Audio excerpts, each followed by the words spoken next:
The companies we're about to explore literally fuel our world. We're talking about titans of industry, the ones shaping economies and, yeah, even geopolitics. But behind the names you see at the gas station, who really holds the power? Well, let's dive in. 100 million. Just let that number sink in for a second. That's how many barrels of fuel, gasoline, diesel, jet fuel, the oil and gas industry supplies every single day just to keep our world running. The scale is it's almost impossible to wrap your head around. That kind of mind-boggling demand leads to the obvious question. Who's running the show here? Who are the actual giants behind this massive global energy machine?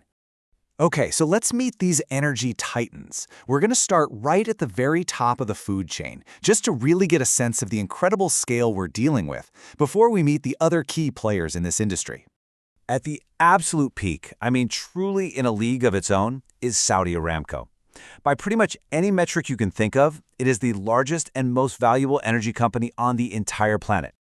And to put that into perspective, its market cap, that's the total value of all its stock, hovers around a staggering $1.7 trillion. A valuation like that gives it an almost unrivaled power in the global energy market. And this slide really breaks down why it's so dominant.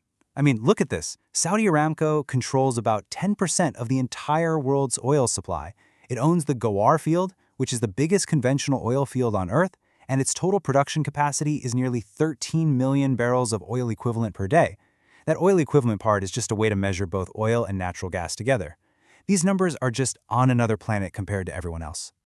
So, after the undisputed king, who's next in line?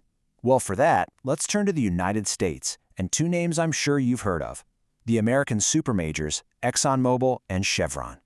And wow, this chart just says it all, doesn't it? Just look at that gap.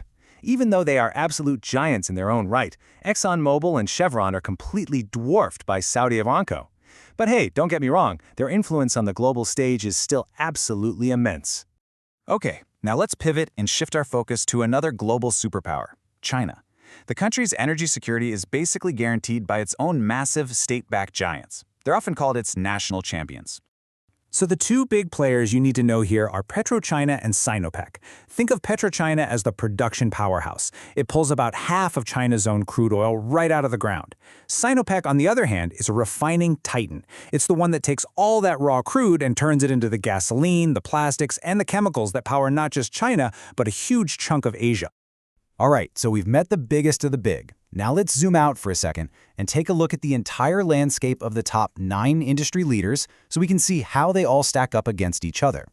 This table here gives us a fantastic snapshot of the whole ecosystem. You can clearly see Saudi Aramco's dominance in production. Then you've got the European giants like TotalEnergies and BP.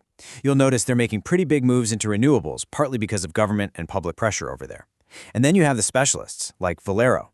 Valero is an independent refiner, which means it doesn't drill for its own oil. It just focuses on turning crude into products we can use. So it's a really complex mix of different strategies and business models. All right, on to our final and maybe most important section. These companies are incredibly powerful, for sure, but they aren't standing still.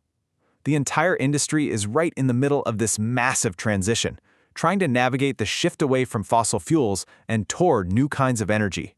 And this slide really captures the balancing act they're all trying to pull off. On the one hand, their core business is still oil, gas, and petrochemicals. That's what pays the bills. But on the other hand, companies like Exxon, Shell, TotalEnergies, and BP are all making these huge strategic investments in what's next. Things like carbon capture, solar, wind, and biofuels. They're trying to balance the present with the future. And it's so important to remember this transition isn't happening in a bubble, right? It's being shaped by all these powerful external forces.